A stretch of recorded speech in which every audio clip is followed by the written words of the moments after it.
hoje aqui agora. É. Vai ver, eu vou mandar pra vocês pra tu responder com esse vídeo, ó. Tô até vendo. Ai, ai. Que falta faz um bom iluminador. Não, não. As luzes da sala acesas, não seria. Não, essa mineração tá boa. Aqui tem uns. Porque Tem uns traquejozinhos que a gente tá mal acostumado. Ah, Ficou mal acostumado. Tu acha que o do Pedro tá bom ou diminui um pouco? A luz ou o zoom? Ah, tu tá mexendo aí, né? Então mexe aí você daí. Por favor. A do Júlio tá perfeito. alô, produção, tá bom o som? É tu que é demais. Vai, tá meio torto aí o tripé. Não, mas é pra não pegar toda a iluminação em você. Ah, entendi. Xirré. Do Xirré, que você me come todo dia. Xirré. Olha isso, a gente sabe que a gente Uhum. fala, não, André, não.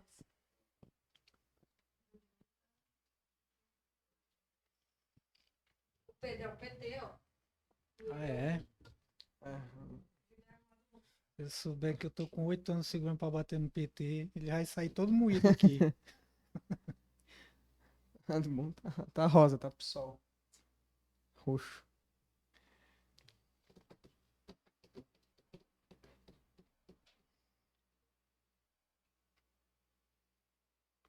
Tá com papel e caneta, dona Inês? Seria bom. Só um instantinho. Aqui, tem papel aí, eles. Tem a mesinha ali, ó, se você quiser sentar. Às vezes vem coisas pra gente Júlio, leu analisar o depois. papel. Qualquer coisa pode pegar as cadeiras, pega lá, né?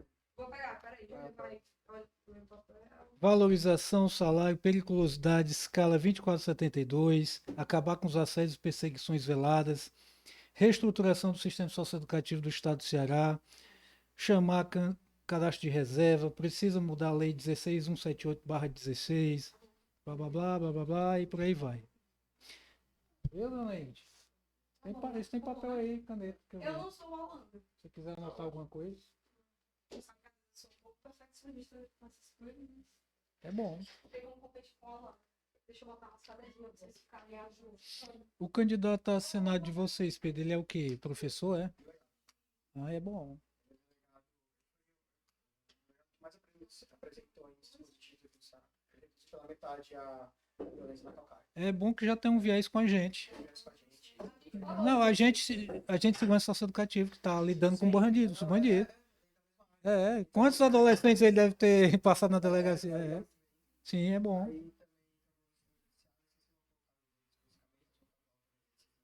A gente vai fazer diretão, né? Hoje está com a delegada civil, né? Sim. Ó, interessante. Interessante. E foi uma decisão dele. Ele falou, não, Senado. Eu falei, pô, massa, mas a gente também temos aqui a vaga nisso, não, Senado, aí faz 2 meses. Aí a gente foi ganhando confiança nele, foi pegando. Eu acho. Cara inteligente. Sim. Eu acho, não sei, você já decidiu, mas eu acho que ainda teria que lançar para governador. Eu tentei jogar ele pra isso. Mas aí foi uma Mas decisão vai que que aparece, né? Vai que aparece. O Wagner não se interessou, eu acho que ele seria muito bom. a gente queria. Oi. Silenciou. Ah, deixa eu ver se tem alarme aqui, peraí. Tem os meus alarmes. Eu tô de folga hoje, né? Quer dizer, folga. Deixa eu ver aqui os alarmes. Acho que não tem não.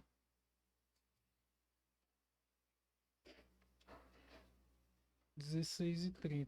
17h. Eu falei que você aqui.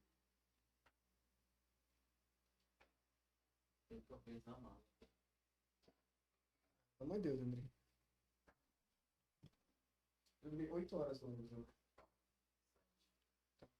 Mas eu não vou.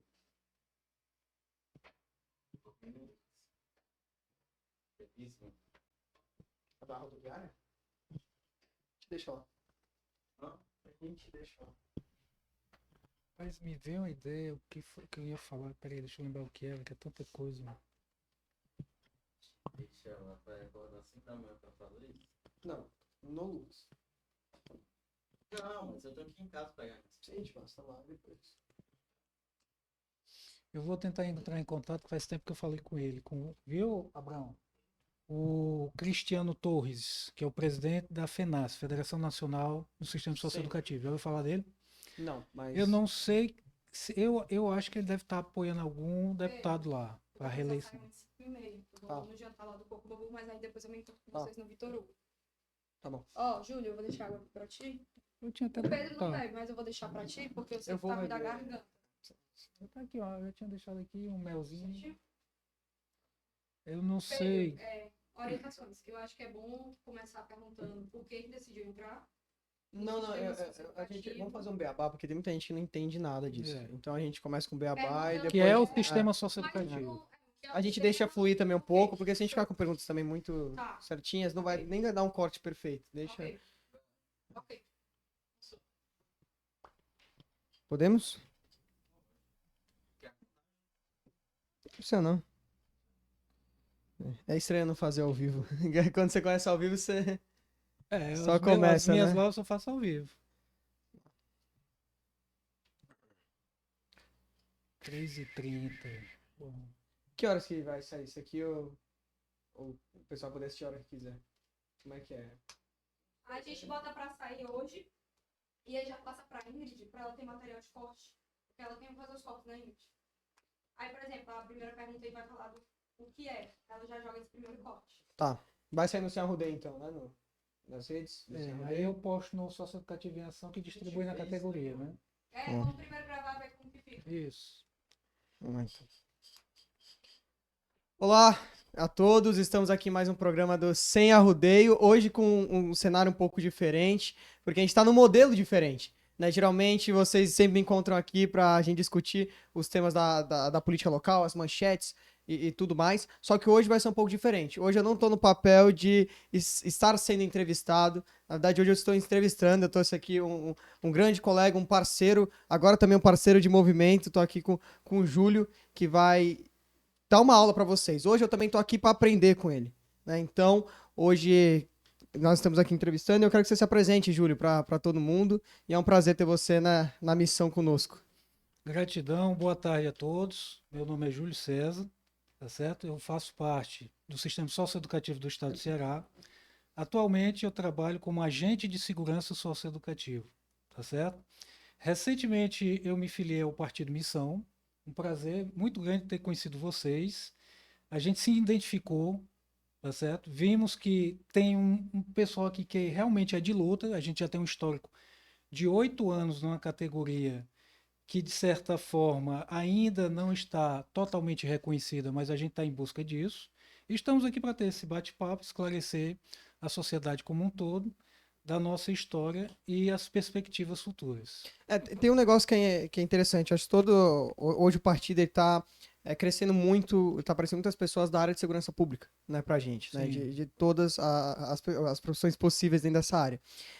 As pessoas conhecem as principais, digamos assim, as principais no sentido de mais populares funções, né, dentro da segurança pública. Sim. Só que as pessoas elas não conhecem muito o que é o sistema socioeducativo, como funciona o que faz um agente socioeducativo.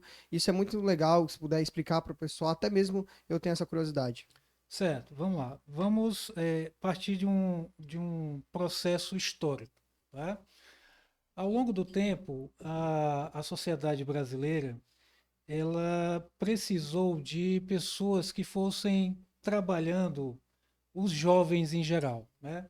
Se você for pegar aqui no Brasil, a partir da década de 30 e 40, o que era chamado de menores infratores, algumas pessoas antigas ainda hoje utilizam esses termos, eles eram encaminhados para locais que, em geral, a Igreja Católica é que assessorava a reeducação desses jovens, né? E aí a igreja, os padres tiveram uma influência muito grande na ressocialização ou na tentativa de ressocialização desses jovens que naquela época cometiam atos que a gente chama hoje de atos infracionais. Só que na sociedade daquela época tinha um nível de periculosidade menor, o acesso à informação não era tão generalizado e grande como é hoje, né?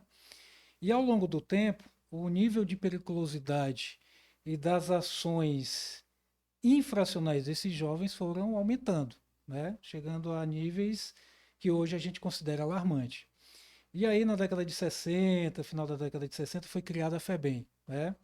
E a FEBEM, ela foi distribuída em todos os estados, praticamente todos os estados da federação, para acolher e fazer esse papel que o Estado se propôs em ressocializar esses jovens que cometiam infrações, tá certo?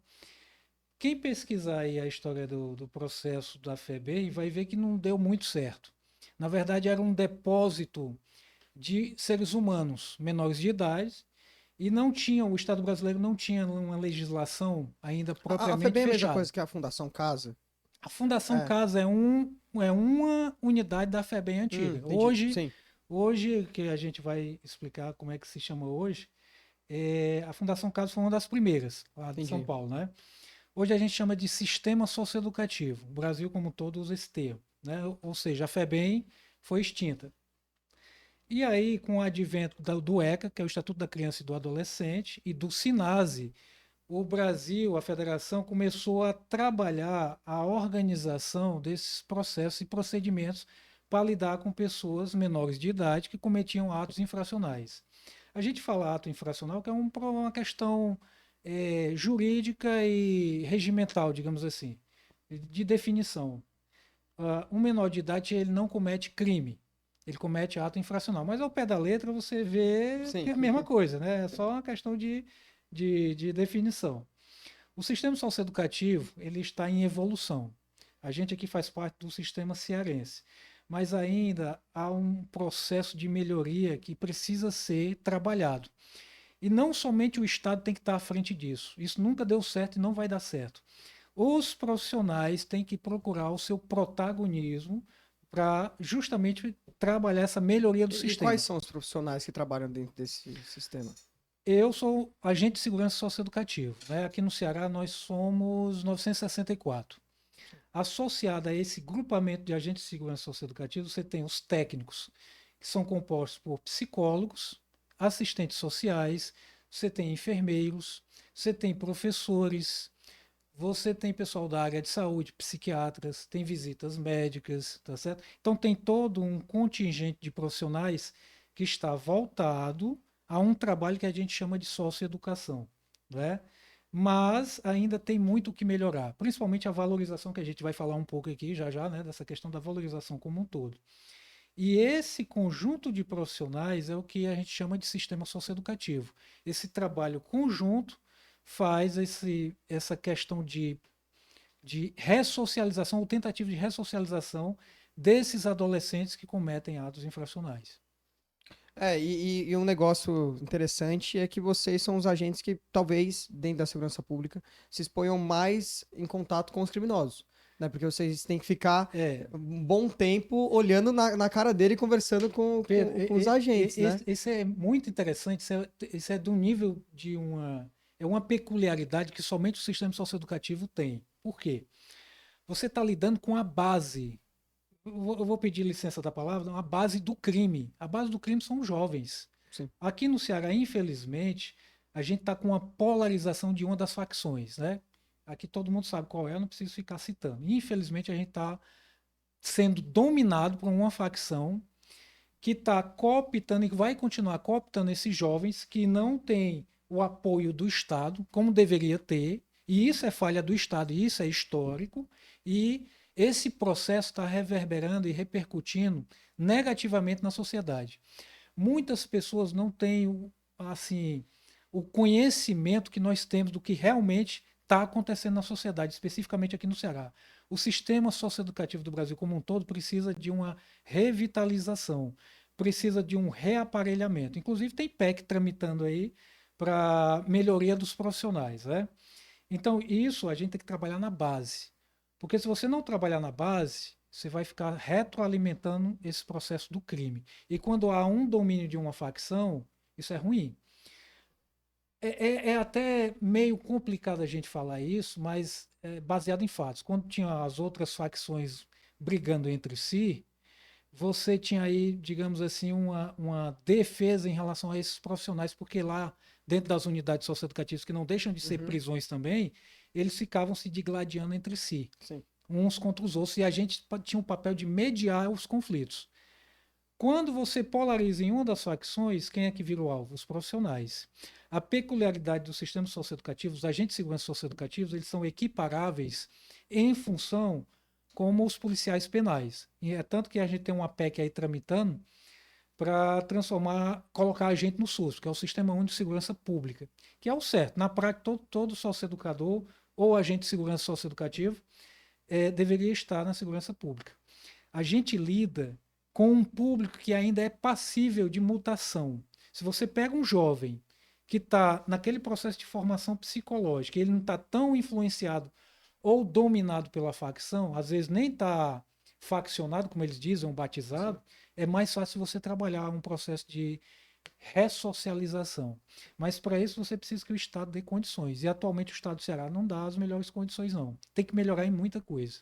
Tá certo? O policial penal não, ele já trabalha com um maior de idade, já formado, e que é mais difícil de você recuperar. O jovem ainda tem com o meio de você ressocializar. A gente vê que hoje em dia o maior alvo das organizações criminosas, elas vêm sendo justamente os mais jovens, Sim. cooptando para a sua cultura.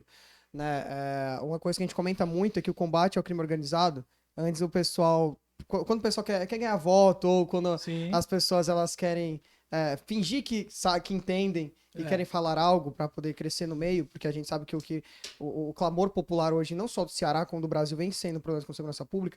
O pessoal, eles tentam ficar rotando muitas dizeres comuns. É só matar, não é bem só assim. atirar. Não é bem isso. assim. O combate ao crime organizado é parte de diversos setores. Sim. Né? Não é só a gente fazer uma mudança no Código Penal, endurecer as leis penais. Sim.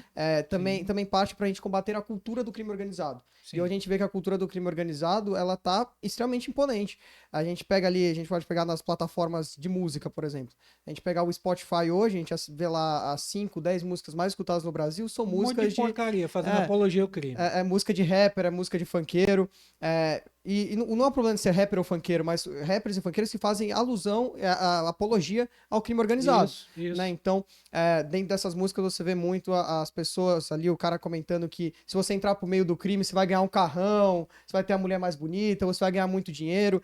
E isso pra cabeça de um jovem que com a mentalidade fraca, dentro de uma comunidade, sem ter uma boa estrutura escolar, ou às vezes esses jovens que não têm, muitas vezes, eu acho que é um negócio legal depois a gente conversar, provavelmente eles não têm estruturas familiares positivas. É isso mesmo. Né? Eu acho que tem muita questão ali da ausência também de uma figura masculina, a boa parte ali não tem uma figura paterna. Um jovem desse, ele facilmente, ele entra no meio do crime organizado, ele é cooptado com essa ilusão, né, que eles geram, e aí começam enfim, praticar, virar aviãozinho. E tem um agravante, Pedro, aí você fez uma descrição muito linear e bem lógica, é isso mesmo. Falta de estrutura familiar, falta de estrutura local, e isso é histórico aqui no Ceará, desde a oligarquia aciolina, você vê isso. Não tem estrutura, você não tem políticas públicas, na verdade deveria ser mais incisivo, e se não fosse esse processo de corrupção de como está instalado na política aqui no Ceará, muito provavelmente a maioria desses jovens não estariam passando pelo sistema socioeducativo. Então há um problema histórico e estrutural. Mas aí a gente tem que lidar com esse problema agora, não tem mais jeito. E aí o que fazer com isso? Né? O Estado tenta fazer o que pode. Dá para fazer muito mais? Dá. E para isso ele tem que escutar os profissionais também. Né? Isso a gente vai já falar um pouco sobre isso. A questão estrutural e a questão da urbanização conta demais. A questão da educação, você acabou de falar aí em questão de músicas. As músicas de hoje, é impressionante como os políticos de hoje não batem com muita força na apologia ao crime, passam pano, como se diz. A gente não pode mais aceitar isso na sociedade. A gente tem que escolher políticos compromissados com um certo nível de conservadorismo. E isso aqui eu não estou puxando para espectro A ou B da política, não. É o que já funcionou e funciona ao longo da história da humanidade. Essa deturpação da moral só leva à degradação cada vez mais da sociedade. E isso a gente vê refletido nos jovens, que serão os próximos cidadãos e cidadãs da sociedade brasileira. Ou seja, o futuro do Brasil está comprometido em certo nível. E o que é que o Estado está fazendo? Mínimo. Aqui eu vou falar claramente porque eu trabalho para o Estado aqui. O Estado do Ceará faz o mínimo, E dinheiro para isso tem para fazer. Eu tenho certeza que tem, a gente tem dados aqui. A gente não vem com história de carochinha nem achismo, não. Tem para fazer, tá certo? E essa questão estrutural, social, você vê que a maioria dos adolescentes lá são carentes. Outros, eu acho que já tem uma natureza tendenciosa. Mas se eles, mesmo com essa natureza tendenciosa a coisas erradas, digamos assim, se eles tivessem sido, ou, digamos assim, direcionados em ambientes que historicamente já tivessem sido reurbanizados, se a educação de fato chegasse no nível de moralidade e ética que era para ter sido, provavelmente eles não estariam no sistema socioeducativo, não teriam passado na FEBEM no passado, não estariam sendo cooptados pela facção. Há todo um sistema aí que é estrutural. Você tem que mexer na estrutura do Estado e da sociedade. Porque quando eles saem do sistema socioeducativo, você não vê programas governamentais para redirecionar esses jovens. Não há acompanhamento, sabe? Um ou outro consegue sair. Quando eles voltam para o mesmo ambiente onde o Estado não investe, onde o município, no caso aqui Fortaleza, não investe, o que é que vai acontecer com eles? O chefe da facção, ele vem, digamos assim, com uma certa moral. Ó, passou na FEBEM. Ainda hoje eles chamam FEBEM, né? Eles não chamam sistema socioeducativo. É como se fosse uma graduação. Ó, puxou cadeia. Isso é uma vergonha, é um tapa na cara da sociedade. E de quem é a culpa? Principalmente de políticas públicas do passado e da corrupção instalada que a gente tem até hoje. Eu me filiei a esse partido aqui, eu fiquei há muito tempo observando você mesmo, seus vídeos, seus áudios da turma aí do Missão. Eu disse, rapaz, esse pessoal aqui tem uma proposta diferente. Isso aqui eu não estou passando pano, não, que eu não passo pano para ninguém, não. O pessoal da categoria me conhece, que mesmo a despeito de uma certa insegurança jurídica, a gente bate de frente, mas bate dentro do processo ético e jurídico, dentro como se diz, das quatro linhas. Né? E contra fatos não há argumentos. A gente está procurando melhorias para a sociedade. Eu faço parte de um sistema, o sistema faz parte de um organograma e de um organismo maior. E é um dos sistemas que tem um ponto nevrálgico na melhoria dessa sociedade, que é a ressocialização dos adolescentes, que a gente chama de menores infratores. As pessoas sabem que é que a facção, quando quer fazer digamos assim, um grande estrago na sociedade, eles mandam menor. Eles não mandam uma pessoa maior de idade. Porque a maior de idade sabe que vai ter uma pena, aspas, um pouco mais dura. Vai para cadeia, né? É um negócio mais pesado. O menor infrator, ele pega 6 meses a 3 anos no máximo. Isso aqui eu não estou sendo a favor de políticas do encarceramento de menor, não é isso. O que o Estado tem que pensar é de como tornar isso mais endurecido, mais duro para o jovem saber que ele tá. Não, peraí, vai pensar duas vezes mesmo sendo cooptado pela facção. Associado com esse movimento aqui, ter trabalho de inteligência, tanto das polícias, os policiais penais, o próprio sistema socioeducativo, o governo, os políticos, aliás, políticos comprometidos com a maioria, e não políticos que sejam cooptados e às vezes até vendidos, que tem muitos políticos que se candidatam aí fazendo uma comunação ou mancomunados com faccionados, pelo menos são suspeitos, isso é uma vergonha, né? Então, se você não trabalha no cerne do problema que são os jovens, não vai adiantar nada. Para isso, você tem que, nas próximas eleições, vou falar um pouco de política aqui, começar a pensar em pessoas comprometidas a essas mudanças, né? Eu também gostaria de pedir licença aqui, que a gente está falando do sistema socioeducativo cearense, para falar o que está acontecendo no sistema, né? Recentemente, de 2 anos para cá, foi lançado um concurso público, né? De certa forma, o Estado do Ceará foi forçado a fazer esse concurso público. Eles sempre vinham fazendo seleções temporárias, que de certa forma é uma maneira de você manter no cabresto os profissionais. Quando você tem um profissional com um contrato temporário precarizado, é muito mais fácil você impor a sua vontade, a vontade do Estado nesse profissional, do que ele ter uma defesa como estatutário. E isso foi proposital. Além do que o Estado do Ceará nega os direitos. Eu vou falar aqui, fato, contra fatos não tem argumentos. E aí, agora, de uns 2 anos para cá, eles fizeram um concurso que está se arrastando por 2 anos. Isso não tem muito sentido, pessoal. Mas a leitura política que a gente faz é muito clara. Por que eles estão deixando esse concurso se arrastar? Ah, Júlio, o concurso público foi bom para a categoria? Foi. Porque agora os profissionais serão estatutários, vão ter uma estabilidade. Se você trabalha num ambiente altamente periculoso, cheio de conflitos, qualquer problema que você arrumar nesse ambiente, você pode ser exonerado e às vezes até a bem do Estado, ou seja, você sai com a ficha suja. Já pensou uma situação dessa, a insegurança que o profissional tem? Então, por um lado, o concurso que o governo do estado fez, que foi forçado por causa do Ministério Público, é uma boa, não deixa de ser. No entanto, é suficiente? Não. Para você melhorar esse processo aqui no estado do Ceará, e pelo que a gente sabe, que a gente conversa com outros estados, além do concurso público, você tem que ter uma valorização salarial. Pra vocês terem uma ideia, eu trouxe aqui uma tabela dos salários de alguns estados da federação. Aqui no estado do Ceará, o nosso salário está R$ 2.967,29. Do assistente social, o mesmo preço, sendo que ele é para estar ganhando mais. Né? Psicólogo, mesmo valor, 2.967. Mesmo valor. Isso aqui eu não estou desqualificando um agente de segurança socioeducativa, não. Se a gente que entrou na época com o nível médio e os caras são de nível superior, evidentemente que eles eram para ganhar mais.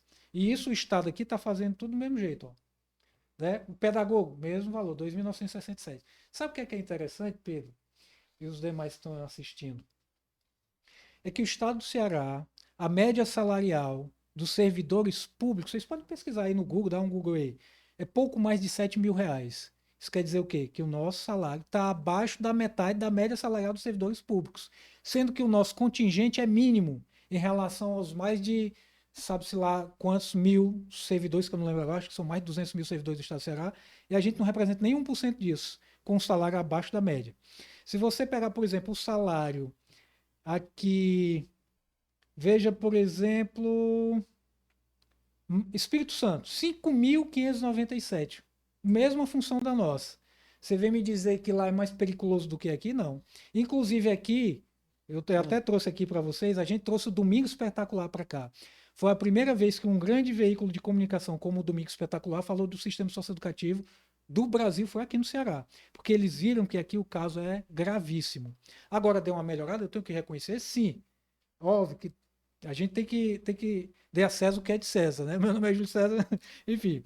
Mas se veio uma denúncia passível, inclusive de você lançar na aquela a OIT, a Organização Interamericana do Trabalho, né? Você fazer uma denúncia internacional, coisa que já deveria ter sido feita. Veio um grande veículo de comunicação mostrar a gravidade daqui, e o Estado do Ceará e a superintendência responder que é fake news, a gente mostrando fatos, vídeos, fotos, perseguições. Eu mesmo dei várias entrevistas em TVs locais aqui e eles disseram que é fake news. Isso é, no mínimo, um desrespeito com a sociedade cearense. Tá certo? Então você vê aqui um disparate. Qual que é a diferença para o Espírito Santo, por exemplo? Por exemplo, o Espírito Santo, ó, 5.597. Distrito Federal, 9.646. É mais que o dobro. Mais que o E dobro. isso a gente tá falando do Mesma função. A mesma função, e a gente tá falando do Ceará, que é o estado hoje que tem mais mortes a cada 100 mil habitantes, o estado que recentemente está em disputa territorial, porque a gente fala que a gente pode dizer que o Comando Vermelho está dominando aqui a região de Fortaleza, a região metropolitana, só que assim, para outras regiões do Ceará ainda há disputas de facções, então um estado que disputa, que tem disputa de facções, um estado que tá batendo recorde em roubos, um estado que bate 4 cidades mais violentas do Brasil. As 4 cidades mais violentas do Brasil, inclusive com a mais violenta sendo Maranguape. Isso. Talvez hoje o estado do Ceará esteja mais perigoso a nível facção criminosa do que até mesmo o próprio Rio de Janeiro. Sim. Hoje, pela disputa, né? A gente entende que o estado do Ceará é interessante pelas facções criminosas, pelo acesso que o Ceará tem com outros continentes até mesmo, né? Ali pro tráfico de drogas, questão geográfica, pela questão geográfica, pelos portos que nós temos. Então, assim, a gente tá falando de entrada da Europa é aqui. Exatamente, a gente tá falando do estado que hoje é o estado mais perigoso do Brasil, acho que a gente infelizmente pode dizer nesses termos. Infelizmente. E o salário de vocês que estão diariamente com eles, com os criminosos, fazendo um trabalho importantíssimo, é menos que a metade do que o do Distrito Federal, que bom, né, pro Distrito Federal. Sim, o Distrito Federal é um local onde tem muito menos crime do que o Ceará. E isso é estatístico, isso é comprovado, é fato. Agora, uma outra coisa interessante, que a gente está fazendo aqui uma análise estatística, coisa rápida, para a gente entrar no outro ponto aqui do processo socioeducativo. Aqui no Rio Grande do Norte, sim, que é, digamos assim, gerenciado pelo governo petista, Lá o governo é do PT. O salário lá, eu não trouxe aqui nessa lista, porque aqui tem vários estados. Eu já sei, pouco mais de 5 mil reais, é entre 5 e 6. É o dobro, praticamente. Praticamente, o dobro do nosso. E a gente tendo E a é população vizinho. maior, o PIB maior. É esse o ponto. O PIB do Ceará, a última vez que eu pesquisei, está com uns 3 dias, está pouco mais de 210 bilhões de reais. E o estado do Ceará se orgulha que está em crescimento. Agora me diga uma coisa: o estado do Rio Grande do Norte, vizinho nosso aqui, o mesmo governo, petista, o PIB do Rio Grande do Norte, menor do que o do Ceará. O do Ceará está em ascensão. Então, não seria possível contratar o dobro de profissionais do sistema socioeducativo aqui, que a gente tem um cadastro de reserva aqui do concurso, que aí sim a gente que está lá na prática, na labuta todo dia, lidando com os adolescentes e num ambiente que está mal estruturado. O Ceará não tem dinheiro para investir na melhoria de fato, porque o que é que está acontecendo atualmente? Eu vou falar porque o pessoal hoje tem medo de dar opinião. Eu dou opinião baseada na experiência e no fato que a gente está vendo. O Ceará tem em torno aí de 19, 20 unidades socioeducativas no estado do Ceará todo. É gerenciado por um estado que diz que tem 210 bilhões de reais e se orgulha que está em crescimento. A gente tem um concurso em andamento que está sendo postergado, a gente está cobrando celeridade, mas não está tendo. Está sendo postergado, na minha opinião, e de vários colegas que já estão acostumados a esse palco político, de propósito, para o governo do PT atual fazer politicagem. Fizemos o concurso público, sabe? Isso daí eles estão querendo criar palco para alguém que vai aparecer como salvador da pátria. A gente cansou de ver isso. Durante esses 8 anos que eu estou no sistema, eu cansei de ver isso. Tenho colegas mais antigos que dizem, não, isso aí é um protocolo que o governo sempre faz para querer lançar um candidato desse que depois não faz nada. A nossa categoria, há uns anos atrás, ajudou a eleger um candidato a deputado estadual, que eu não vou citar o nome aqui, mas a turma que vai nos assistir sabe de quem eu estou falando. Tem um potencial enorme de votos, mas eles são sempre procurados por vários políticos que tiram a fatia do bolo. Eu acho que está na hora, e em breve a gente vai falar disso aqui, da gente ter uma própria candidatura aqui, em nome do sistema socioeducativo, dos profissionais do sistema socioeducativo. Agente de segurança socioeducativa e os técnicos. E isso associado, considerando isso como uma espinha dorsal de uma candidatura. Né? Isso a gente vai falar disso. Então, o Estado fica querendo se utilizar politicamente dessa categoria. Né? E eles estão fazendo isso de novo. Eles estão postergando um concurso que já poderia ter resolvido. Essa que é a verdade. Tem dinheiro para contratar um cadastro de reserva para duplicar ou até talvez aumentar em 120% o contingente, não teria um impacto significativo, na verdade seria mínimo no orçamento do Estado, que tem um PIB de 210 bi, não são milhões, são bi, 210 seguido de 9 zeros. Então tem dinheiro. Com um contingente humano maior de profissionais e de técnicos, você tem unidades para desinstalar, que tem unidades lá, Pedro, se você pudesse entrar, no caso você não pode, né? Se a gente pudesse filmar, vocês iam ver, né, como é que um lugar desse está funcionando e está fazendo supostamente socioeducação com adolescentes. Não está. Como é que são as unidades? A Quais são os maioria, problemas que tem dentro das maioria unidades? sucateada. Estrutura com infiltração, estruturas velhas, outras foram adaptadas. Eu vou falar 2 aqui que já era, inclusive o Ministério Público já condenou, já era para ter sido desativado. São Francisco e São Miguel, que são 2 unidades socioeducativas aqui em Fortaleza, que abrigam adolescentes dos mais variados espectros de atos infracionais. Já era para ter sido desativado. Não é bom para a socioeducação, não tem estrutura boa, né? Tem um ou outra que tem uma estrutura de razoável para boa, a gente tem que reconhecer isso, mas a maioria está sucateada. Isso aqui na capital. Na capital. Imagina pelo interior, né? Porque vocês interior, têm inúmeras bases pelo interior, então. Isso. No interior tem a de Sobral tem uma nova, aí a gente tem que reconhecer que é uma unidade que é padrão, a gente não pode dizer o contrário, que seria mentira minha, né? A gente tem que trabalhar com a verdade sempre, mas a maioria está sucateada. Essa que é a verdade. Precisam de reforma, precisam de um aumento do contingente de profissionais, de professores, de técnicos, psicólogos, que se você tem um quantitativo maior, você tem, digamos assim, um trabalho melhor, inclusive para os profissionais. Atualmente a gente trabalha, eu estou aqui, Pedro, no 3º plantão. Eu saí de um plantão noturno, nem descansei. Eu estou falando com vocês aqui, ainda estou meio cansado, psiquicamente, porque desgasta. Um plantão 12/36, num ambiente fechado, com adolescentes, às vezes, altamente periculosos. Às vezes lá batendo grade, esculhambando, e você tendo que botar moral, aquela coisa toda, porque a gente tem um espectro e um aspecto de polícia também. Não adianta dizer que o agente de segurança socioeducativo não é um policial, ele é. Na prática, ele também é. Juridicamente, a gente está na assistência social. Por isso que está tramitando uma PEC aí para colocar a gente na segurança pública, o que é o certo. Sem dispensar a parte pedagógica que a gente já faz e já tem experiência com isso. Quando você tem um aumento de contingente, e isso é passível de fazer, você melhora inclusive a saúde psíquica, mental e espiritual dos trabalhadores. Por quê? Porque aí você pode instalar uma escala que é melhor para todo mundo, a 24/72. E estatisticamente, a maior quantidade de socioeducadores do Brasil, ou seja, as unidades da federação no Brasil, 70% já trabalham com essa escala. O Ceará está atrasado. Ou seja, a gente está desgastando a saúde mental dos profissionais. Né? Se você tem um aumento quantitativo, você melhora a saúde do trabalhador. Você pode construir mais 2 ou 3 unidades, porque atualmente os juízes aqui que tratam dessa questão, eles têm que escolher qual adolescente que eles vão mandar para o sistema socioeducativo, porque tem uma súmula do STF que eles viram que estava acontecendo muitas mortes aqui no Ceará e isso repercutiu no Brasil todo, e eles lançaram uma súmula que não pode passar da lotação estabelecida ou pré-estabelecida daquela unidade. Por exemplo, eu trabalhei quase 6 anos numa unidade chamada Dom Bosco, que era uma das piores do sistema. Vez por outra tinha começo de rebelião, de vez em quando você via lá o negócio pegando fogo, briga de facções e você estava lá no meio do negócio. Acaba tem que ser corajoso para trabalhar com quando eu entrei nesse sistema, eu era mole. Hoje eu tenho um pouco mais de coragem. É impressionante você ver o tanto de disparate e de desumanidade nesse sistema.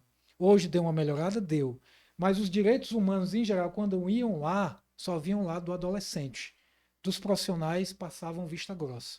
Eu vi vários colegas, eu mesmo escapei de levar uma pedrada nesse olho aqui porque eu afastei a cabeça. Colegas com pedrada, colega com corte, ameaçado de morte com coçoco. E a gente não tinha equipamento nenhum. Como é que faz um trabalho de socioeducação? E isso você lidando com adolescentes altamente periculosos.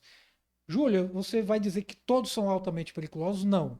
Isso é um outro erro do Estado. Não há uma unidade separada, porque esses profissionais aqui, psicólogos e assistentes sociais, eles têm condição de fazer uma avaliação psicobiológica ou psicológica, psicossocial, de separar aqueles que são menos periculosos e daqueles adolescentes que são altamente comprometidos. Esses são mais difíceis. Esses vocês têm que mandar para unidades separadas e tratar com o nível de periculosidade que eles merecem. Tem que ser uma equipe diferenciada e, inclusive, separá-los daqueles menos periculosos para eles não influenciarem. Porque esses que são menos periculosos, às vezes são os mais jovens, você tem mais facilidade de trabalhar na ressocialização. Né? Então, o Estado do Ceará deveria construir mais unidades e aí os juízes teriam opções de, em vez de soltar aquele adolescente, porque ele, eu não posso lotar o sistema socioeducativo, vou ter que soltar. Quem é que paga o pato? A sociedade aqui fora. Aquele adolescente vem aqui para fora, o chefe da facção pega ele, já está solto, vou botar ele para fazer outro serviço, outro serviço do mal. E aí ele continua fazendo, cai no sistema de novo, às vezes o sistema está lotado, o juiz vai ter que soltar. Quando ele tem 3 ou 4 passagens, né, que ele vai receber uma medida socioeducativa. Isso é um absurdo. Absurdo total. Acho que a maior parte das matérias que nós vemos de crimes que aconteceram, principalmente com jovens, o jovem já é reincidente. Isso. Né? Então a gente pega muita reincidência. Recentemente teve a morte, eu que eu não vou lembrar agora necessariamente o nome da menina, mas a menina estava trabalhando numa loja, justamente ela foi morta por um rapaz que tinha ali cerca de, acho que era 15, 16 anos, que ele já tinha 3 passagens. Sim. Né? E justamente teve que soltar por esse motivo que você está falando. Pedro, eu vi casos assim que as pessoas aqui fora não têm noção. Você pegar adolescente com 19 homicídios. 19 homicídios. Esse específico era o matador da facção. Botaram justamente o menor. menor. Junto com. Isso eu vi no Dom Bosco. Eu trabalhei lá, eu jogava damas com ele, era um psicopata. Né? E o psicopata, ele gosta de desafio. Era o desafio dele no jogo de damas que eu jogo razoavelmente bem. E é um tipo de perfil que ele gosta de ser desafiado. E aí você vai entrando, aspas, na mente desses adolescentes, eles vão contando o que fazem. As pessoas aqui fora não têm noção do nível de periculosidade de alguns adolescentes. É um negócio absurdo. E o estado do Ceará, eu poderia dizer que muitos estados da federação passam por esse mesmo problema. Júlio, como é que você sabe disso? A gente conversa com outros profissionais. Recentemente eu estava conversando com o pessoal da FENASSE, que é a Federação Nacional do Sistema Socioeducativo. Quem sabe se a gente conseguisse trazer o presidente aqui para fazer aqui um movimento, não sei, né?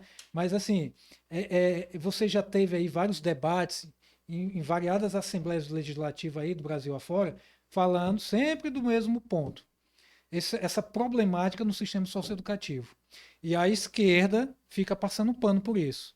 Fica fazendo média, porque vem dinheiro de fora, a Unicef manda dinheiro, e eles, não, deixa aí na assistência social. Quando entra para a questão da segurança pública, a primeira coisa que tem que valorizar é o profissional. Você imagina, Pedro, você, como um profissional socioeducador, ou assistente social, ou psicólogo, você trabalha no. Que é um presídio, não deixa de ser um presídio. É uma escola também de ressocialização? Em tese, sim, mas não deixa de ser um presídio. E algumas unidades dessas são altamente perigosas. A vida social desse profissional acabou, meu amigo. Ah, eu posso andar em tudo que é lugar. Não, não pode, esqueça. Se um adolescente lá não for com a sua cara e você se encontrar com ele aqui fora, se ele estiver armado, pode ter certeza, ele vai fazer. Então a sua vida muda.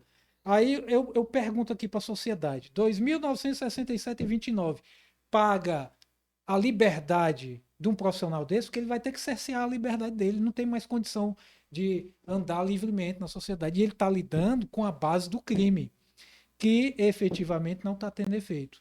A gente está vendo aí as estatísticas da violência no estado do Ceará. E isso é uma realidade. Não, é uma coisa que eu comento, Júlio, que é muito importante de ser dita, é que eu sou de direita, você também é de direita, só Sim. que existem temas que vão para além da esquerda e da direita. Exatamente. Sabe? Existem coisas que são indefensáveis e o crime é uma dessas coisas. Sim. Né? O crime organizado é uma dessas coisas. E a gente não pode defender todas as Tem que atrocidades defender a acontecem. sociedade, né? Então, isso para mim não existe lado político. Isso. Todos temos que ser contra o crime, contra o crime Exatamente, organizado. concordo. Então, quando a gente vê parlamentares, a gente vê muito isso pro lado da esquerda, é claro, porque a gente sabe muito bem aonde que a esquerda ela detém muitos votos. Né? A esquerda detém muitos votos dentro de periferias, dentro de comunidades. Isso e essas é curioso, comunidades, né? elas são dominadas pelas organizações criminosas. Isso deixa um grande ponto de interrogação. Por que disso, né? Não, exato. Né? Então, assim, a gente vê muita gente da esquerda, e a gente atrela muito isso à esquerda, porque ela justamente ela tem uma determinada parceria com isso, os agentes Sugere políticos do Brasil. fortemente que existe Só isso. que ideologicamente, nós temos que ser todos contra o crime Tem que organizado. ser, é constitucional. Então isso não tem lado político. Não tem lado isso. Existe um dever que a gente tem que cumprir, existem projetos que a gente tem que colocar e todos vão nesse âmbito de combate ao crime. Porque o criminoso, quando ele tá assaltando, quando ele tá roubando, ele não pergunta primeiro pra pessoa se ela é de esquerda ou se ela é de direita. Não tá Se ela nem aí. votou no Lula ou no Bolsonaro. Né? Então, todo mundo tá sofrendo com isso. Todos sofrem. E Sim. principalmente porque, assim, existe muito aquele discurso de que a gente vem aqui com pautas como redução da menoridade penal, a gente vem com pauta de desfavelização, que é Sim. muito importante. E aí as pessoas comentam, pô, mas a gente vem com prender, matou, com todas essas pautas, e a esquerda geralmente comenta, mas vocês estão falando só de favela, vocês querem acabar com as comunidades. Não, muito pelo contrário. Vocês acreditam, então, que esse prender, matou só serve aí com preto, com favelado? Não. Muito pelo contrário, justamente porque as pessoas hoje são mais atingidas pelos criminosos, pelas organizações criminosas, elas vêm de dentro das comunidades, até porque com certeza, assim, a grande maioria da comunidade da favela não é bandido, não é Agora, ladrão, são cidadãos de bem, são trabalhadores que vivem constantemente exatamente. com crime guerreando, com crime brigando, ou seja, nós estamos justamente por defesa desses que eles dizem defender. Sim. Então a gente está aí justamente defendendo o trabalhador periférico e justamente aqui falando de uma profissão extremamente importante dos trabalhadores. E a gente está aqui com um partido aqui no Ceará, que é o Partido dos Trabalhadores, deveria fazer a defesa a categoria. Só que eles justamente não fazem isso, porque aqui no Ceará, infelizmente, a gente ainda tem aquele... Infelizmente, né? A gente tem aquela veiazinha oligarca, né? A gente passa de coronel para coronel, só muda a cor. E tá agora a gente tá, né, com a cor vermelha aí, a gente sabe muito bem aí, com a coroazinha do Camilo Santana, com toda essa corja do PT. E ao invés deles lutarem realmente por melhorias e apresentarem Sim. dados que convertam as pessoas e falam, puta, eles estão fazendo aqui um bom governo, eles preferem continuar com aquelas práticas que eles praticam durante esse muito tempo, de ponto- compra de voto, de concurso, de Isso, tudo isso que você vem exatamente. trazendo aqui E pra esse- gente. e essa sua fala agora, Pedro, ela suscita uma série de desencadeamentos e de avaliações que são fatos. Eu estou há 8 anos no sistema, conheço gente que está lá há 20. Teve gente agora que saiu do sistema, uns 3 que eu conheci, com 15, 16 e outro com 18 anos de sistema, com uma mão na frente e outra atrás, sem direito a nada. Peraí, quem é que está na gestão do Estado? É o PT. Eu estou falando aqui de um fato, para além de espectro político. Eu estou falando aqui sobre uma perspectiva também sindical, que a política sindical ela tem um pouquinho de diferença da política Sim. partidária. Eu tenho minha tendência partidária, eu tenho uma tendência de centro-direita. Certas ideias da esquerda histórica eu também considero. Isso aí, quando a gente estuda política, eu penso que se os filósofos gregos pudessem aparecer hoje aqui e ver a política, isso não foi isso aí que a gente ensinou, não. Isso aqui é uma vergonha. Isso é falta de moral, né? Porque a gente na sociedade ocidental você tem uma base do direito romano e na filosofia da política você tem lá da Grécia. Você pega os grandes filósofos Aristóteles, Platão, que tem muito essa pegada política histórica, a base da política da sociedade ocidental. Se eles fossem vivos e aparecessem hoje, eles não, isso aqui não foi isso que a gente ensinou e quis deixar para a sociedade. Porque a gente está vendo pessoas inescrupulosas, com falta de moral, que continuam na política. E aí a gente, modéstia à parte, eu não sou dizer que eu sou bom, né? Eu tento ser bom, eu tento acertar as coisas. Modéstia à parte, a gente é conhecido na categoria, eu venho há muito tempo falando isso. Espera aí, pessoal, quem está no governo é o PT. A gente não vê melhorias. E não foi por falta de buscar conversar com eles, não, viu? Eu perdi a conta de quantos ofícios eu mandei para a superintendência, para o estado do Ceará, para tratar da condição do sistema socioeducativo dos trabalhadores. Quantos foram respondidos? Nenhum. Até hoje eu só fui recebido uma única vez na Casa Civil e nunca mais. E foi como a gente chama lá no sistema, uma engoma, ou seja, aquele papo furado. Quem te recebeu lá? Foi pelo menos o secretário? Foi o chefe da Casa Civil na O época. Chagas Vieira? Não. Outro, Esse então. daí é um figurante, foi o Ah, Catanho. Né? Mas aham. também ficou na conversa, né? Porque eu acho que ele tem suas limitações também. Então, assim, se você analisar a esquerda histórica, Uhum. tem coisa interessante, tem coisa boa, lógico que tem, assim como a direita, dos dois lados. Mas isso daqui é para além do espectro político da sociedade em geral. A gente está lidando com um problema que vai repercutir em todo mundo. A ex-governadora Isolda, ela teve um assalto no carro dela por um menor infrator Sim. e era governadora. A vice-governadora teve a casa de um dos seus parentes sendo expulso da sua Né? própria casa. E a de esquerda, Pois é. com todo respeito. Então, assim, é uma problemática social. Isso aqui é muito sério. Tanto a direita como a esquerda tem que se alinhar e procurar a melhoria disso aqui. E a gente vem falando desse processo aqui há muito tempo. São 8 anos que a gente está no processo de formação sindical e esclarecendo a categoria lá nos conhece, e a gente tem alguns contatos com outras categorias aí de vários estados, e eles sabem, pessoal, ó, isso aí que a gente está falando é um fato, contra fato não há argumento, ponto final. Isso vai além do espectro político. Porque o processo da violência aqui no Ceará é como você disse, Pedro, provavelmente já é o mais violento do Brasil. A gente está aqui agora fazendo esse podcast, eu posso sair aí e ser assaltado, infelizmente. Fortaleza está no nível de periculosidade que você não tem. Você anda nas ruas com medo. Eu viajei outro dia para Foz do Iguaçu, que eu pesquiso outras áreas, e eu vi, para que é outro mundo, o Paraná é outro mundo. Né? Lógico que tem a questão do governo, da cultura, do local. Aqui a gente está historicamente sendo oligarquizado. Existe a monarquia, que é o poder na mão de uma pessoa, o rei. A oligarquia, o que é que é? Poder na mão de poucas pessoas. Desde o final do século XIX que o Ceará continua desse jeito. E quando você quer lançar mão ou entrar na política com proposta ou com um grupo novo para bater nisso, eles têm mecanismos de defesa, doutrinação da sociedade, compra de votos, é só o que a gente vê no interior. Infelizmente, o povo não tem muita lucidez nesse processo. Cabe a gente que tem, ou tenta ter um pouco mais de lucidez política, de esclarecer, abrir a mente deles. Pessoal, se vocês continuarem mantendo oligarquias, tanto o coronelismo como essa turma que está aí, qual é a mudança que de fato vai ter no estado do Ceará? No Brasil, se a gente não procurar mudança, não for atrás de investir na valorização da educação, não é nessa fachada que estão fazendo atualmente, que é mais doutrinação do que educação. Você vê prêmio Nobel para o Brasil nunca sai. Por quê? O investimento da educação está caindo cada vez mais. Isso é fato. É o que eu sempre repito, contra fatos não tem argumentos. Aqui a gente está falando de um sistema. Eu penso que um outro dia a gente pode marcar um podcast aqui para falar de outros falar assuntos, de vários outros. que eu acho bem Aham. interessante, tá certo? Mas esse ponto aqui, ele é muito importante, porque a gente está lidando com o jovem, o futuro do Brasil. Ah, Júlio, mas é um percentual. Não, é um percentual que repercute fortemente na sociedade, que é a segurança pública. E a segurança aqui, ela está indo em contramão do processo, e no Brasil todo. Você falou aí a questão da maioridade penal.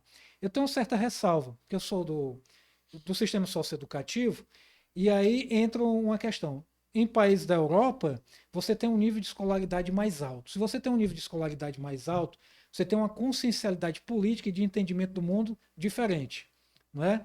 E aí há uma tendência em uma sociedade mais organizada as pessoas não entrarem no crime porque ela não precisa. Ela tem saúde, tem educação, tem um retorno do Estado, embora tenha seus conflitos lá, lógico, todo lugar tem. Mas os conflitos aqui no Brasil são gigantescos e aqui no Ceará está repercutindo.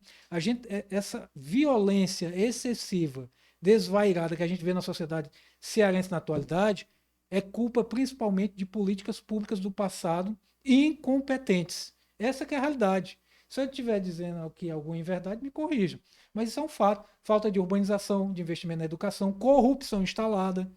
Isso repercute em quê? Em favelalização.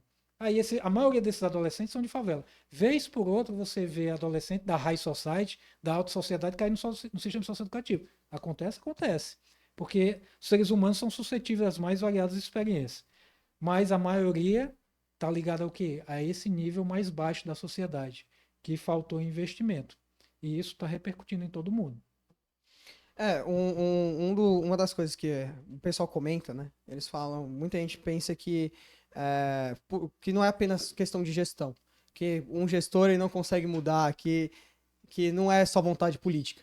E um dos casos que a gente vê que mostram que é questão de vontade política é o próprio país vizinho aqui a gente, é o Salvador. Sim, que o quando Bukele. o Bukele assumiu, Sim, ele cortou todo aquele papo de que boa parte até da massa, da esquerda, tinha de... direitos humanos. o presídio está muito superlotado, então a gente constrói mais. Constrói mais, tem Né? dinheiro. Então a gente constrói mais, a gente consegue construir mais presídios. Eu acho que a gente deve fazer isso no Brasil e principalmente presídios com outra lógica. Você vivencia muito disso. Sim, Né? Você entende como funciona a lógica dentro de um presídio e a gente Sim. sabe que muitas vezes, eu acho que na grande maioria das vezes, não existe uma boa gestão dentro dos próprios presídios. Né? E a gente vê que muitos criminosos utilizam o presídio como eles conseguem ficar o mais confortável possível ali dentro, né? Isso. Então, muitos têm TV, tomada, conseguem ali fazer o seu Você fica se comércio. perguntando como é que isso acontece, né? Que não é para acontecer. Não, eu mesmo entrei no presídio lá em Pernambuco, Sim. que foi desativado recentemente lá pela governadora do estado. A gente entrou lá, tinha tudo. Lá tinha contabilidade de drogas, tinha TVs, tinha relógio, isso tudo na ala de um grupo criminoso. Então a gente tem uma má gestão. Sim. Realmente em presídios, que se tiver alguém com vontade política consegue resolver isso. A gente tem que botar um modelo como o Secote, trazer aqui para o Brasil. Sim. Nós temos que ter um Secote, Isso. tem que ser bem isolado assim. Tem que bater com força na facção. Se funcionou lá em El Com Salvador, certeza. o buquelismo, como se diz, está funcionando, por que aqui com o Brasil, que tem um PIB gigantesco, sei lá quantas vezes maior do que El Salvador, não consegue fazer? Que tipo de política é essa que não pode fazer? Não, porque os direitos humanos, porque isso... Aí vem cá, e a facção aqui vai começar a ficar igual a El Salvador, se é que não já está, igual ao México. Vão resolver quando isso? Se não bater com força e inteligência, a tendência é piorar. Porque aqui a gente está tendo uma falsa segurança no estado do Ceará atualmente, por quê? Porque se polarizou numa facção. Daqui a pouco vai se generalizar a cobrança de comerciantes. É o estado paralelo. O camarada, não, você só pode comercializar aqui se pagar uma taxa. Não, já está acontecendo isso. Né? Só não está generalizado, mas se deixar vai mas já está generalizar. acontecendo em pontos e vários pontos aqui no Isso, estado. tá, A gente pegou exato. recentemente, teve a morte aí de um rapaz chamado Alexandre Roger em Tapajé, que era Sim. vendedor de espetinho. Em Sobral a gente teve aí a questão da água, a Sim. facção impondo Sobral teve umas valor. 2, 3 mortes no sistema socioeducativo. Cara, de 2018 pra cá. absurdo. Absurdo. A gente pega aqui, por exemplo, aqui a própria Fortaleza, a gente tem bairros que fecharam já, pediram para fechar o comércio todo, como o próprio Pirambu, por conta, em homenagem Vila à Velha. morte de um criminoso no É. Rio de Janeiro. Ou seja, tá acontecendo já isso, eles já estão dominando o Estado.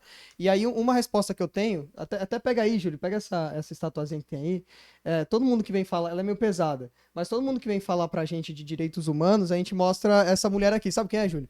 Que a gente fez uma homenagem pra ela aqui, a missão. Ela é Antonione Rodrigues da Silva. Ela foi a cozinheira, Ah, sim. a cozinheira Sei. de Saboeiro, Sei. que ela Não se fez a negou, comida envenenada. os criminosos pediam para ela envenenar a Isso. comida da polícia Da militar. polícia, Ela isso. não envenenou a comida da polícia militar. E aí, enquanto ela estava dormindo ali com a sua filha, os criminosos foram lá e mataram ela na cama dela, na casa dela. É. Inclusive, dentro de um desses criminosos tinha um menor. E a gente, enfim, esse caso pra gente é muito marcante, que ela foi Sim. corajosa pra caramba. É esse tipo de pessoa que a memória deve ser preservada e reverenciada. Os direitos humanos têm que valer É? pra ela, pra filha Não. dela. Então é isso. Não, Isso. não pra vagabundo, não pros criminosos que fizeram isso com ela. A gente fez um ato lá, a gente fez um baita evento, Sim, fizemos eu vi, uma estátua eu vi. dela.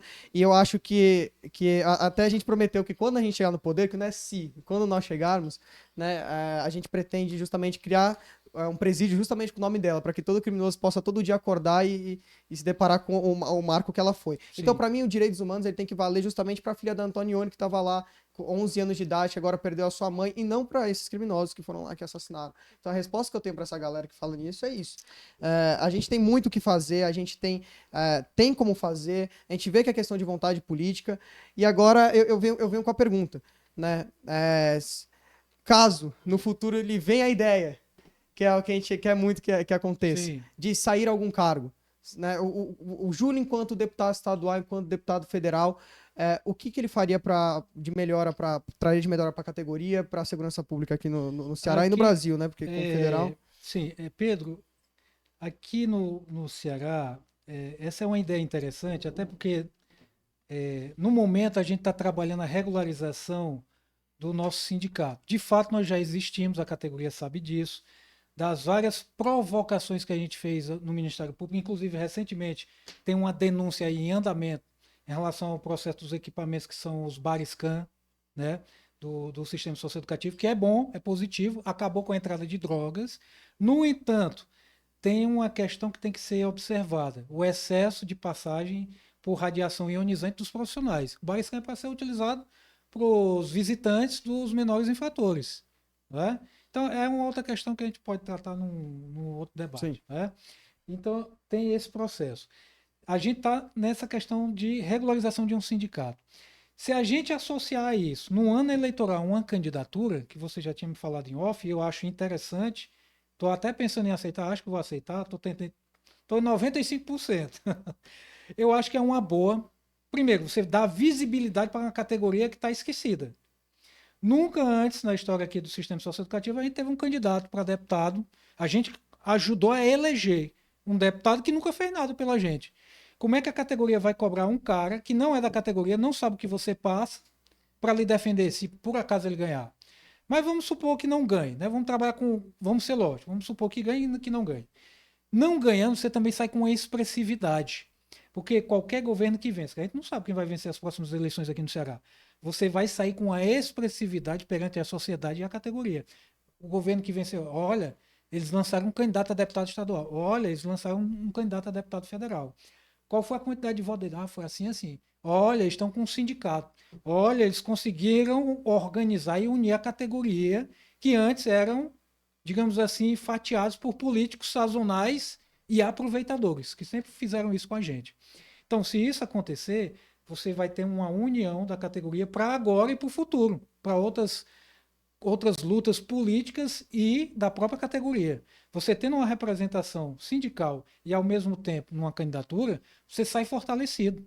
Né? Você pode lutar justamente por essas melhorias, que a gente aqui só falou algumas delas, como representante legítimo da categoria perante o povo e a sociedade. E levando-se em consideração que a gente está falando de mandatos que são mais complexos do que o sistema socioeducativo. Mas a gente pode considerar isso como sendo uma das espinhas ou a espinha dorsal da candidatura. Evidentemente, que você falou aí, por exemplo, a candidatura para deputado federal já tem um nível de complexidade maior, você já mexe no Brasil todo. Né? Então você tem aí uma expertise de um profissional na área de segurança. Não, mas esse profissional ele pode também se valer de assessores de outras áreas para trabalhar também em prol de outras áreas. Né? Agora, aqui no Ceará, eu acho que teria uma expressividade imediata nessa categoria, porque não tem. O que está aparecendo são políticos sazonais, como sempre apareceram, querendo tirar voto, depois esquecem a categoria. Isso a gente está cansado de ver e isso eu não passo pano. Eu falo a verdade. Uma das coisas que eu vou dar o exemplo, se eu puder passar um recado para a categoria, em questão de se unir. A gente, enquanto movimento, enquanto o MBL, né, o MBL, para aqueles que não sabem, a gente começou a fazer as manifestações que acabaram culminando para derrubar o presidente Dilma Rousseff lá em 2014. A gente também se via como um grupo onde a gente tem apoiadores, nós temos pessoas que defendem o que nós defendemos, só que a gente não tinha necessariamente uma expressão política tão grande a nível Brasil. A gente podia ter um deputado ali, um deputado colar, mas a gente não tinha essa expressão e a gente queria pautar o debate como como a gente sabia que a gente tem uma massa muito grande da população que nos defende, nós queríamos pautar o debate em níveis regionais, em níveis estaduais, e com isso a gente ousou sonhar. E eu Sim. acho que quando a gente sabe que a gente tem uma maioria, quando a gente sabe que a gente tem um grupo grande, quando a gente a gente defende as coisas, todo mundo coeso no que defende, nós precisamos ousar sonhar. Né? Então, nós ousamos sonhar em montar, por exemplo, um partido, que é a missão, Sim. enquanto a gente via que muitos partidos, o próprio Bolsonaro tentou fazer um partido, não conseguiu fazer um partido, e a gente olhou tudo isso e disse, não, a gente ousou sonhar, ousou se organizar e lutar por algo. E mesmo a gente aí sendo menor mesmo que o próprio Bolsonaro quando estava construindo o próprio partido, nós conseguimos montar um partido. Sim. Nós se organizamos, nós se unimos, nós conseguimos montar um partido. Hoje nós temos a possibilidade de juntar várias candidaturas em vários estados do país, Sim. defendendo o que nós Isso é acreditamos. bom, isso é muito bom. Ou seja, quando você tem a categoria, você tem os ideais, vocês lutam pela mesma coisa. Se vocês se organizarem, vocês conseguem fazer muito mais do que vocês imaginam. Sim. Eu julgo que até mesmo a cadeira estadual é pequeno perto do que vocês podem fazer. Sim. Eu tenho certeza que a nível federal também, e outras, né? Não só uma, quem sabe 2, 3 no futuro, mas para isso é necessário que se organizem. Isso. É necessário que se organizem, que coloquem a cara a tapa, que briguem pelo que vocês historicamente, precisam. a gente já tem todo esse movimento desde 2018. A superintendência começou em 2016, mas efetivamente, final de 2017, início de 2018, que é a época que eu estou lá, estou desde o começo. Né? Então, a gente já tem uma história de luta, o pessoal já nos conhece. Né? Os novatos estão passando a conhecer agora, já estão caindo mais a ficha, digamos assim. Né? A gente tem uma série de pautas históricas. O governo atual não resolveu no passado porque não quis, eu digo com isso com total convicção, não quis, sempre fica fazendo esse joguinho político em ano eleitoral. E a maioria só promete, porque eu vou resolver isso, porque eu vou resolver aquilo. Compromisso depois não tem. É diferente de você ter uma representação da própria categoria. Porque a nossa categoria é pior do que a polícia. Se você ficar devendo para ele, você prometeu que ia lutar para você não lutar, eles vão lá e eles dão uma pisa. Brincando, mas é uma turma que, quando quer ser coesa, são. Né? Eles vão procurar fortalecer esse movimento para melhoria. E isso a gente já está fazendo aí nos bastidores, nos grupos de WhatsApp, Instagram, e tem dado bom resultado. Né? O que é a categoria, o que eu falo para a categoria, é ter lucidez, criticidade na sua avaliação política. Né? Se um histórico sempre mostrou uma coisa e vê que não muda, por que eu vou continuar nisso? É uma das coisas que a gente já decidiu já faz muito tempo. É aqui. Isso aqui não anda. Quando vem para tentar resolver, é sempre tentar usar a gente. Já tentaram me cooptar aí, a turma aí da política, tanto do lado como do outro. Eu disse, não adianta. Eu vou ficar fazendo palco para político e teatro, psicodrama, para mentir para a categoria em benefício próprio. Que tipo de pessoa eu sou se eu fizer isso? Que tipo de consciência? Qual é o legado que eu estou deixando no mundo? Hoje eu estou vivo, amanhã eu não sei. O que foi que eu deixei de legado para meu filho, para a família, para a sociedade? Então a gente tem que ter consciência. Quando a gente pensa assim, aí a gente começa a mudar o mundo a partir da sua manifestação. Não dá para mudar tudo? Não dá. Mas dá para mudar a partir daquele momento e circunstâncias que você está envolvido. Não, e uma coisa que eu já lhe digo, eu já lhe parabenizo bastante pela coragem, porque é necessário ter, a gente sabe como o Estado é. O Estado do Ceará hoje é um Estado que persegue quem pensa diferente dele. Essa é a lógica que eles usam. Eu vou usar aqui um exemplo meu, que eu acabo vivendo todo dia, convivendo com isso, mas, por exemplo, eu fiz 2 críticas ao governador recentemente, ao governo e à prefeitura. A primeira crítica eu disse que o governador tinha prometido fazer presídios aqui no Ceará, e prometeu 3 na campanha dele. tinha prometido 3 presídios, era para ser 2 no interior e um na região metropolitana. Ele nem tem uns lugares ainda onde ele vai fazer esses presídios, e a gente tá acabando o mandato. E eu tinha feito outra crítica também, que durante... Agora no período ali do Natal, agora não, né? Faz um bom tempinho. Mas ali teve um baile funk ali na região Sim, na região do Papicu. isso. E o pessoal, o baile funk com armas e drogas, tendo ali nas artes do próprio evento a logo do governo do estado, patrocínio do governo do estado. Isso é no mínimo curioso, né? Eu gravei um vídeo usando essas próprias informações da arte do próprio, Sim. do próprio evento. E aí, bom, repercutiu bastante ao ponto de que muita gente fala que às vezes um videozinho não funciona. Funciona assim. Sendo bem feito e a denúncia bem estruturada, nós entramos no Ministério Público, gravamos um vídeo realmente impactante, ao ponto de que acabou o baile funk. Isso irritou muitas organizações criminosas que ameaçaram, Sim. mas também, porque é muito estranho, que no Ceará, eu nunca vi as organizações criminosas se importarem tanto com a honra de um governador, né? Se fala mal do governador, você recebe ameaças. Isso é no mínimo curioso. No mínimo. Isso. Mas aí, nessa questão da gente ter acabado ali com o baile funk, eu recebi um processo recentemente pedindo é que eu não posso nem dizer o valor por conta de sigilo de justiça, é isso, Sim. mas entenda, uma fortuna porque disseram que eu causei danos à imagem do governo. Né? Então, processos e ameaças serão, com certeza você vai receber, é o mínimo. Que estava frequentando pessoas, no mínimo, suspeitas, usando armas, usando drogas, e a pessoa ainda é processada por questionar esse tipo de movimento.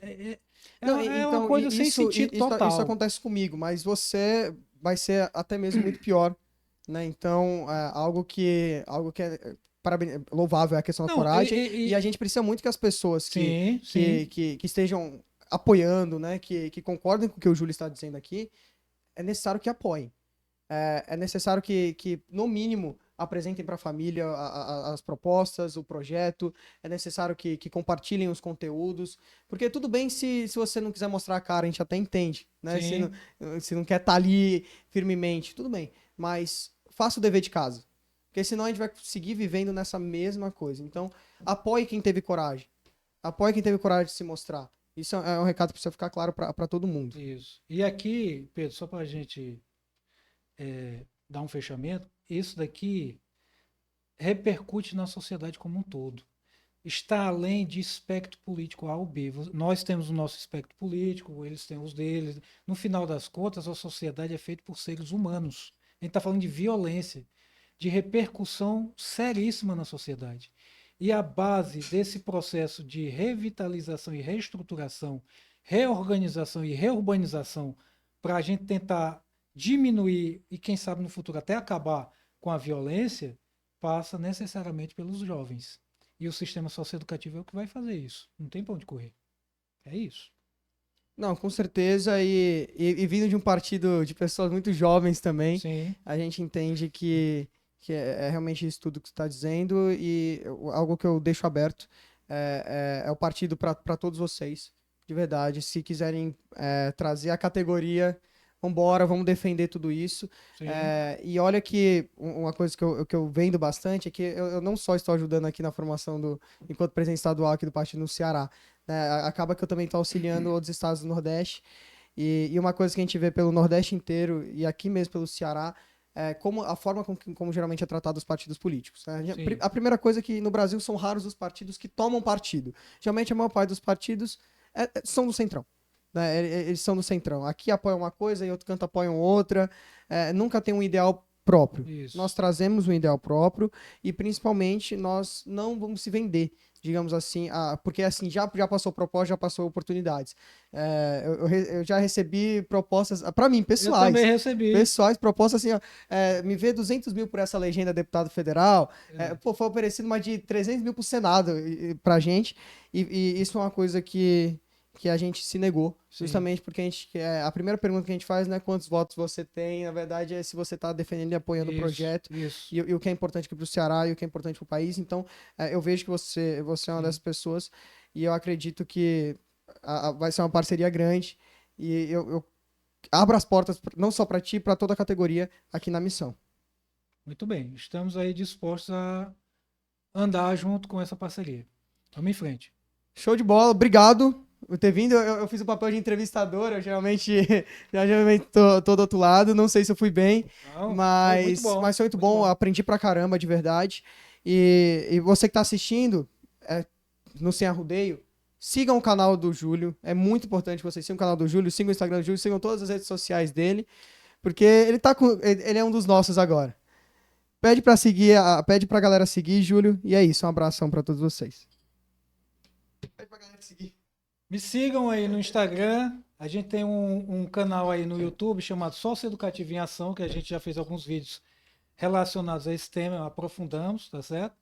E vamos em frente, vamos tocar essa ideia da candidatura. Um abraço a todos, até a próxima.